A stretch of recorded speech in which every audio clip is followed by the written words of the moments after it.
My wife chose her family over me after they gave her a brutal ultimatum, us or him.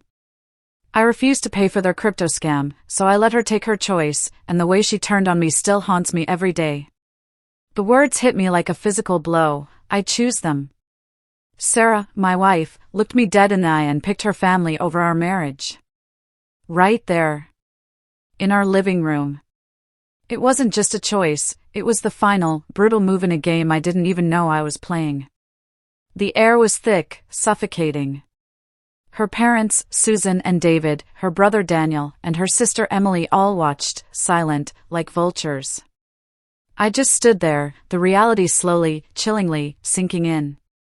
Honestly, I wasn't even shocked, just done. It felt like the culmination of weeks of manipulation. I'd later discover they'd had entire text threads about my money, plotting how to get me to hand it over. But right then, I just saw Sarah, my wife of 4 years, abandoning our life for her family, like it meant nothing. I was 35, and before this, I genuinely believed we had that stable, low-drama marriage everyone envies. We had routines, shared passions, and clear agreements about money and boundaries. From day one, we kept finances separate.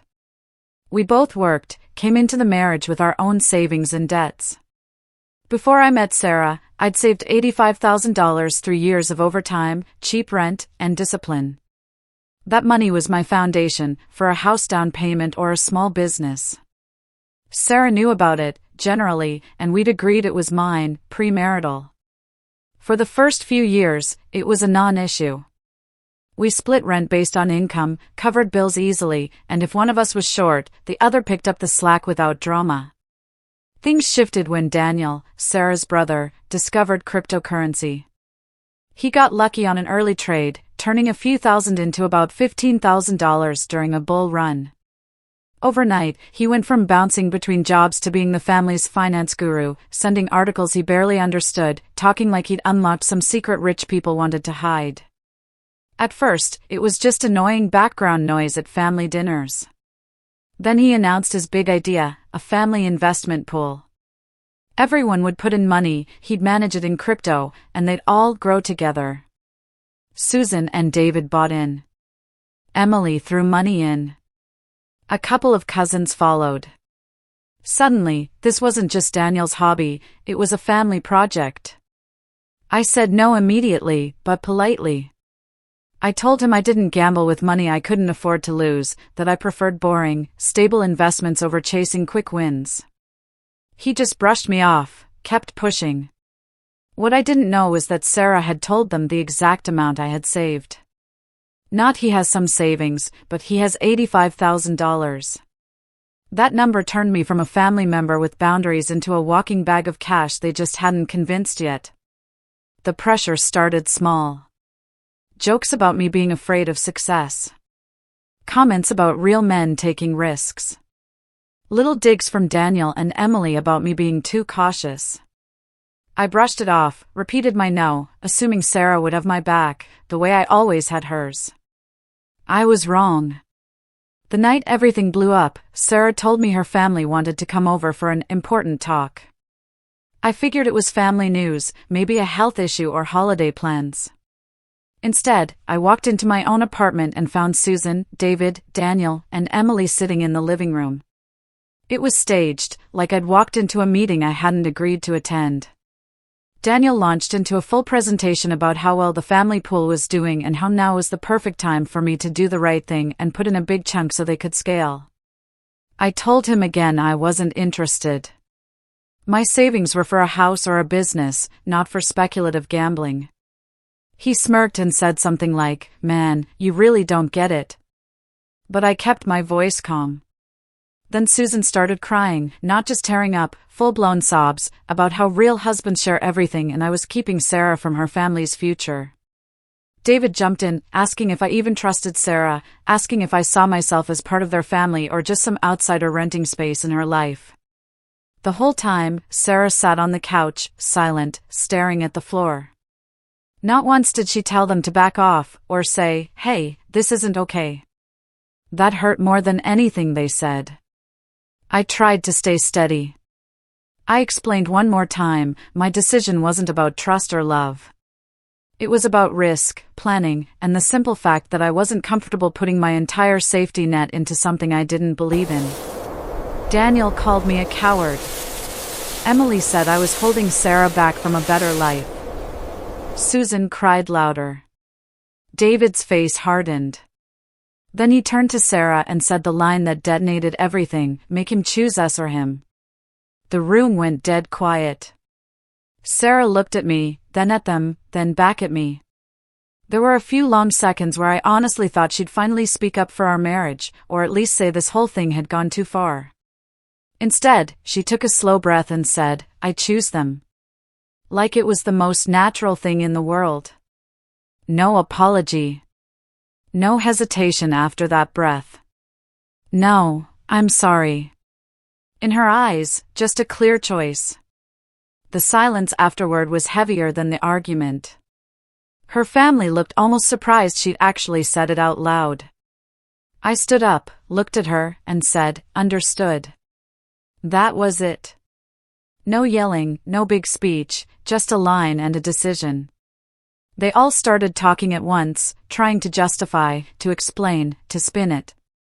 But I was already done.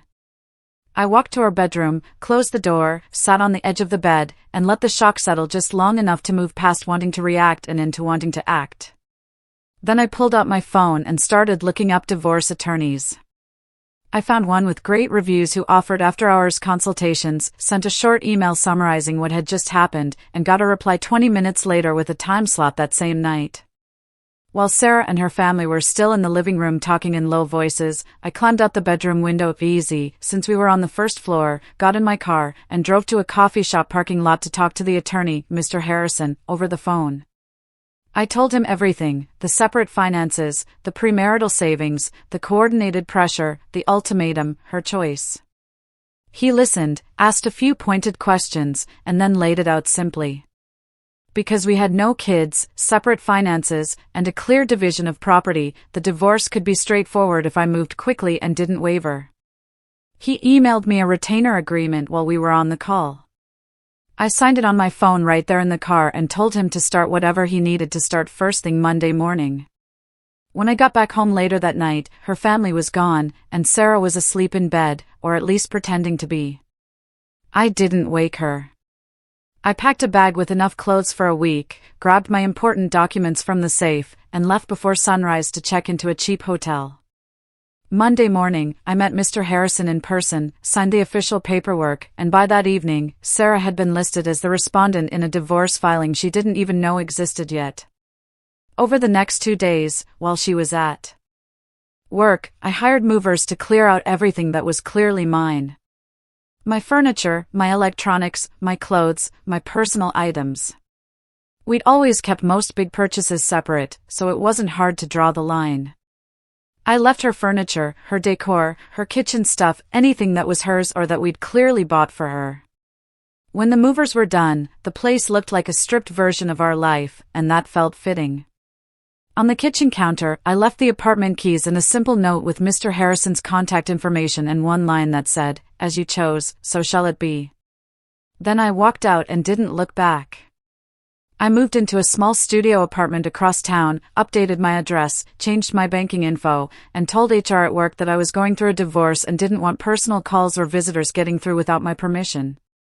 I blocked her and every member of her family on my phone and social media before she even saw the empty apartment. A couple of days later, Mr. Harrison emailed to say she'd been served and was in shock, asking if this was real or some kind of stunt. It wasn't a stunt. It was me finally believing what she'd told me when she said, "I choose them," and acting like she meant it. The thing about Sarah is she genuinely thought I was bluffing.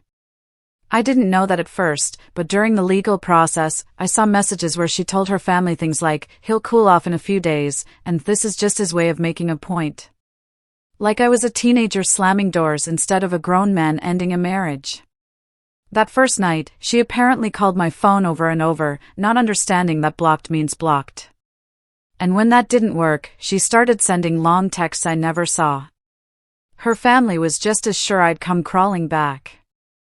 Daniel told everyone I'd realize how dumb I was being and come around ready to invest once I'd gotten it out of my system. Meanwhile, I was sitting in my new apartment, eating takeout on a folding chair, going over documents with Mr. Harrison, and feeling weirdly calm. The divorce filing wasn't a heat-of-the-moment reaction. It was the only logical conclusion once she made it clear I wasn't her first choice, or even close. At our second meeting, Mr. Harrison looked at me and said something like, "Most people are a lot more conflicted at this stage. Are you sure you want to go through with this?" I told him I'd never been more sure of anything. The moment she chose her family in that living room was the moment our marriage ended. Everything else was just paperwork. He nodded and asked if I wanted to go after fault-based grounds or try to punish her financially. I said, no. I didn't want revenge. I wanted distance, a clean break. Separate property stays separate, no alimony since we both worked, split the apartment deposit fairly, and move on. He said with that approach, assuming she didn't fight the obvious, we could be done in a few months. The first real sign that she finally realized I wasn't bluffing came about 5 days after I moved out. Security at my job called to say someone was in the lobby asking for me. It was her. She looked wrecked, like she hadn't slept in days, and demanded to know what I thought I was doing. I kept a good couple of steps between us and told her calmly that if she had questions, she needed to contact my lawyer. She actually laughed and said, "You can't seriously be divorcing me over money." That was the one time I let myself say exactly what I felt. I told her, "I'm divorcing you because when your family told you to choose between them and your husband, you chose them, and I'm just respecting your decision." Her face went from angry to pale in a second. She started talking fast, saying I took it out of context, that she'd been under pressure, that she didn't really mean it like that. I reminded her she'd had weeks to stand up for our marriage while her family ramped up the pressure, that she'd sat silently during the ambush, and that when it mattered most, she sided with them. She reached out like she wanted to grab my arm. I stepped back, told her again that this conversation was over and any further communication needed to go through Mr. Harrison, and walked back towards security. They escorted her out when she tried to follow me, and I filed a report with HR, not to get her in trouble, but to make sure there was a paper trail if things escalated. That same evening, Mr. Harrison called and said, "I need you in my office tomorrow. There's something you need to see." His tone was different, more serious, and I spent the whole night wondering what else could possibly be waiting. The next morning, I sat in his office while he opened a folder on his computer and showed me a series of screenshots, messages, texts between Sarah and her family from weeks before the ambush. What I thought had been an emotional blow-up was actually a planned operation. Daniel had written, "Once he sees everyone united, he'll cave." Sarah had responded, "I told them it's $85K. That should be enough to get started." Seeing my savings reduced to a number in a group chat, like I was some unwilling investor, stung in a way I wasn't ready for. Susan had sent long messages about how to guilt-trip me, talking about real husbands and family unity. And Sarah had added suggestions like, if we make it emotional, he'll feel too bad to say no. They discussed where everyone should sit, who should talk first, how to build up the pressure so I'd feel cornered. It wasn't a spontaneous reaction. It was choreography. The message that hit the hardest was one from Sarah to Emily 2 days before everything blew up. It said, "If he really won't do it, I might have to choose them to make him understand we're serious, but he'll come around after." That single line told me everything I needed to know. To her, those words, "I choose them," were supposed to be a negotiation tactic, a scare tactic. She never believed I'd take them at face value. Mr. Harrison watched my reaction and asked if I was okay. I didn't know how to answer. It felt like my brain had to rewrite the entire last month with this new information. He said, "This is coordinated pressure. It's basically a plan to coerce you into handing over your assets. This gives you a very strong position if this goes to court." I asked how he even had these messages. He reminded me of the tablet we'd kept at home, the one I took with me without thinking because I bought it. Sarah had been lazy about her settings. Her messages were still syncing there through the same cloud account. Legally, it made things simple. The device was mine, the data was accessible, and what it showed wasn't ambiguous. I scrolled through weeks of them talking about me like a problem that needed to be solved. And somewhere around the 10th screenshot, any leftover sadness I had hardened into something colder. My lawyer said we could absolutely crush her in court with this fault-based grounds, maybe even claims about attempted financial coercion. I thought about it and still said no. I didn't want to destroy her. I wanted to be done with her. The only thing I asked was that we use enough of the messages to make it clear we weren't bluffing, so she and her lawyer understood I wasn't someone they could push around. He pulled a few key screenshots, sent them to her attorney with a professional summary, and waited. It didn't take long. Within hours, her lawyer was suddenly much more cooperative, talking about how his client wanted to resolve things quickly and quietly. Over the next couple of weeks, we worked out a settlement that looked almost exactly like what I'd asked for on day one. She kept her things. I kept mine. We split the apartment deposit, and she signed off on having zero claim to my premarital savings or any assets in my name. No alimony, no support, just two adults cutting the cord. There was even a confidentiality clause that basically said neither of us could go around publicly trashing the other with details from the divorce. I signed the agreement as soon as it hit my inbox.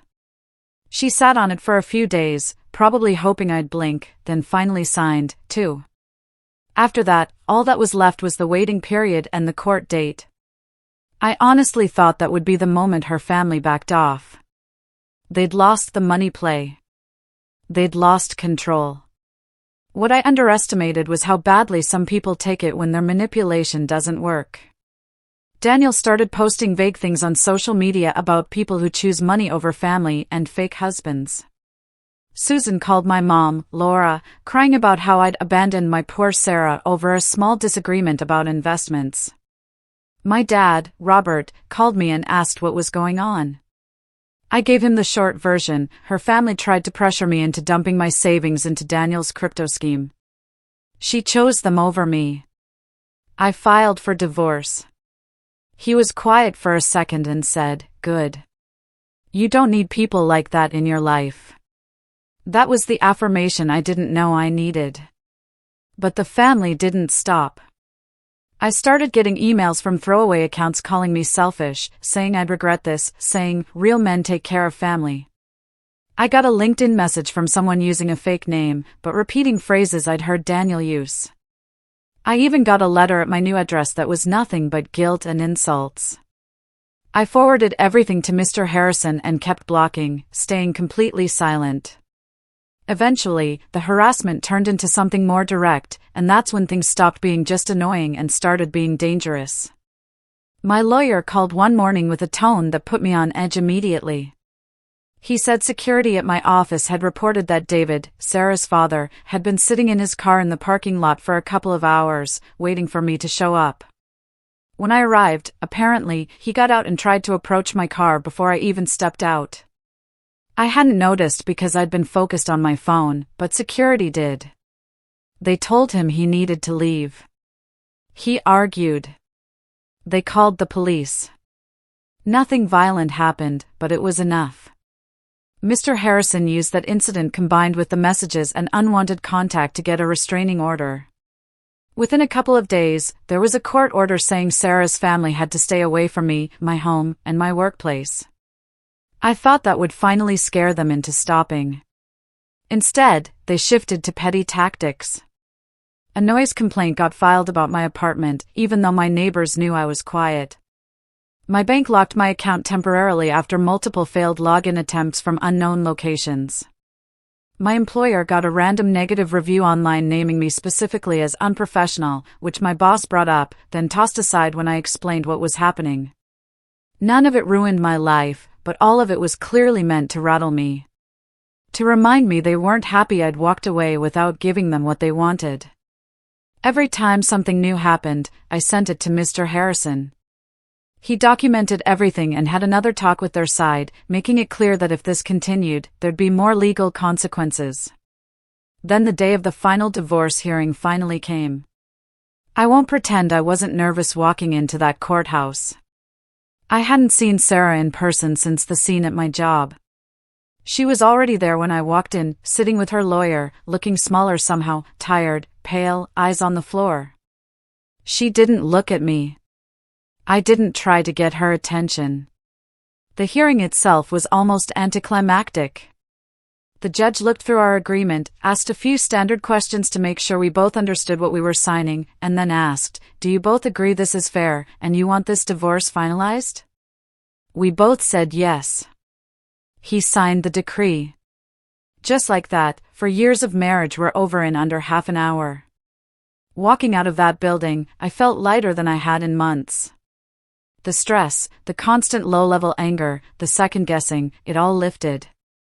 My lawyer shook my hand and said, "Congratulations, you're free." It sounded cheesy, but he was right. That night, I went to a decent restaurant alone, ordered a good meal, raised a glass of wine to no one in particular, and let myself enjoy the silence. I thought that was the end of the story. Life had other plans. About 2 weeks after the divorce was finalized, Mr. Harrison called again. This time, he sounded almost amused. He told me the crypto platform Sarah's family had poured their money into had been hit with a federal investigation. Accounts were frozen, withdrawals halted, and it looked like most investors were going to lose a huge portion of what they'd put in. From what he'd heard through back channels, her family had around $50,000 tied up in that platform between all of them. Gone, or as good as gone. "I know you're not the vindictive type," he said, "but you have to admit the irony here." And yeah, I did. If I had caved that night in my living room, if I'd let their pressure work, that $85,000 would have gone into the same black hole. Instead, my money was still sitting safely in my boring, normal accounts, untouched by their disaster. After the news about the platform broke, I started seeing blocked call notifications from numbers I recognized. Sarah, Susan, and Daniel, all trying to reach me. Mr. Harrison told me her lawyer had reached out with a question that almost made him laugh. Would I consider helping them financially now that things had gone badly with the investment? The answer was a simple no. I didn't owe them a bailout from a fire they set themselves. Through a mutual acquaintance, Chris, I later heard how things fell apart in their house. David and Daniel turned on each other, each blaming the other for losing the family's future. Susan was furious about the chunk of retirement savings that had evaporated. Emily was mad at everyone. And in the middle of that storm was Sarah, the person who'd once had a husband and a stable life, but chose to gamble all of it on loyalty to the wrong people. Chris asked if I felt bad for her. I told them the truth. I felt nothing. Not hatred, not joy, just distance. She'd made her choices as an adult. The consequences were hers, not mine. About 3 months after the divorce was finalized, a letter showed up at my new place, forwarded from my old address. 5 pages, handwritten. The return name was hers. I almost tossed it without opening it, but curiosity won. It was exactly what you'd expect. Apologies for everything. Claimed she'd finally seen how toxic her family was. Statements that losing the marriage was the worst thing that had ever happened to her. Regret for saying, "I choose them." A plea to talk, to maybe start over. I read it once all the way through, then again. More slowly. There were parts that felt honest, and parts that felt like someone trying to rewrite history in a way that made them look less cruel and more confused. But none of it changed the simple, central fact. When it mattered, she chose. And I believed her. I folded the pages, walked over to my paper shredder, and fed the letter in until it was just strips. No dramatic gesture, no anger, just a quiet decision to keep her in my past where she belonged. Life after all of this turned out better than I expected. I got a promotion at work, started taking better care of my health, picked up hobbies I'd dropped, and eventually adopted a rescue dog that became my little shadow. My apartment wasn't big or fancy, but it was peaceful. There was no yelling, no manipulation, no one trying to calculate how to get to my bank account. My $85,000 stayed exactly where it had been through this whole mess. Quietly growing instead of disappearing into someone else's vision. Every now and then, someone who knows the story asks if I regret how decisively I walked away. If I ever wonder if I should have given her another chance, or tried counseling, or waited for her to come around. The answer is no. When someone looks at you in the middle of a crisis and says, "I choose them," believe them. When they show you that your place in their life is negotiable, treat that as a final answer, not a starting point for debate. My wife chose her family over me. I said, understood. Everything that followed, the divorce, the fallout, the crypto collapse, the letter, was just the universe running the math on that moment. I didn't need to get revenge. I didn't need some big dramatic showdown. All I needed to do was quietly remove myself from the equation and let their choices catch up with them. And they did. Do you think I handled this the right way?